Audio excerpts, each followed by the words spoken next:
Kevin Rudd, welcome to the programme. Good to be back, Sarah. How significant is this moment if, as expected, Xi is appointed for a third term?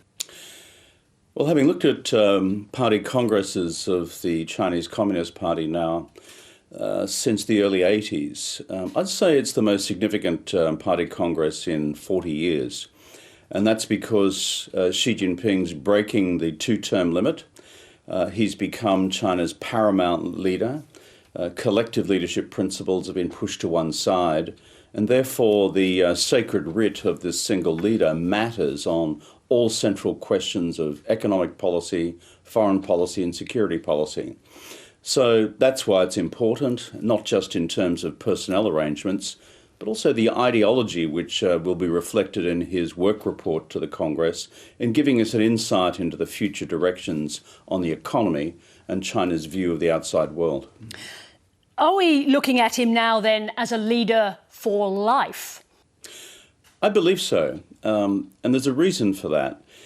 Breaking the two-term limit is significant in itself. Also, if you look at the surrounding emerging evidence of a new cult of personality of a type that we haven't really seen since Mao, suggests that we have Xi Jinping for the very long term. But also because he's been such a formidable Machiavellian politician in eliminating all forms of internal political opposition to him within the party.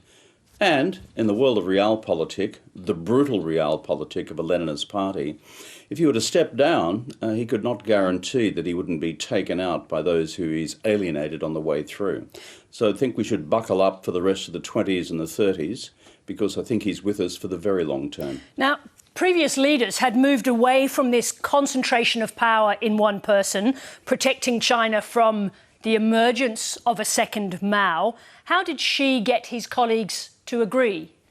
Well, he spent his first term between 2012 and 2017 conducting one of the biggest internal party purges that we've seen since Mao.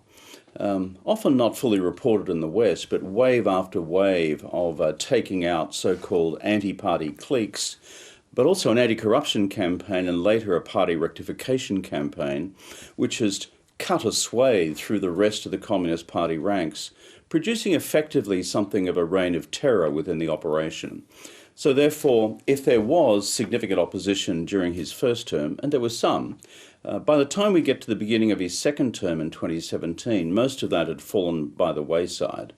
And so therefore, he's been in a position to assert these fundamental systemic changes that we've seen on the question of his paramount leadership as opposed to collective leadership. What does this mean for the prospects for Taiwan? Well, I think we're now on a timeline for Taiwan, and I don't say that idly, because when Xi Jinping uses the phrase, the great rejuvenation of the Chinese nation, becoming the region's and the world's preeminent power by 2049, he's also now on the record as saying that can't be achieved in the absence of reunification with Taiwan. That is new compared with his predecessors who had perfected the art of pushing the Taiwanese can down the road. What's my own assessment is that we're not looking at the prospect of China moving militarily against Taiwan in the 2020s. And the reason for that is because China at this stage is not sufficiently confident of its military capability that there would not be a risk that it would lose against the US, Taiwan and or its allies in such a conflict. I think Xi Jinping's preferred timetable is the 2030s, by which time he would still be in power. He's got good genes. His mother's still alive at the age of 96. He hopes to further open up a military gap against the United States and Taiwan over the next 7 years or so, and hopes to financially and economically insulate China against the risk of global sanctions against China of the type that we have seen applied to Russia because of its invasion of Ukraine. This Congress does coincide with China's worsening economic situation, something that the younger generation of Chinese are not accustomed to. How much does the slowing of the Chinese economy cobble his power? Well, Sarah, you're right. I've written for some time now that I believe the economy represents Xi Jinping's Achilles heel. And it's slowing for several sets of reasons. There's the overhang of demography. Countries getting older. The birth rate is now 1.16, the second lowest in Asia. Beginning to have a shrinking population, and for some years now, a shrinking workforce. That's demography. But then there's this second factor, which is the overhang of ideology.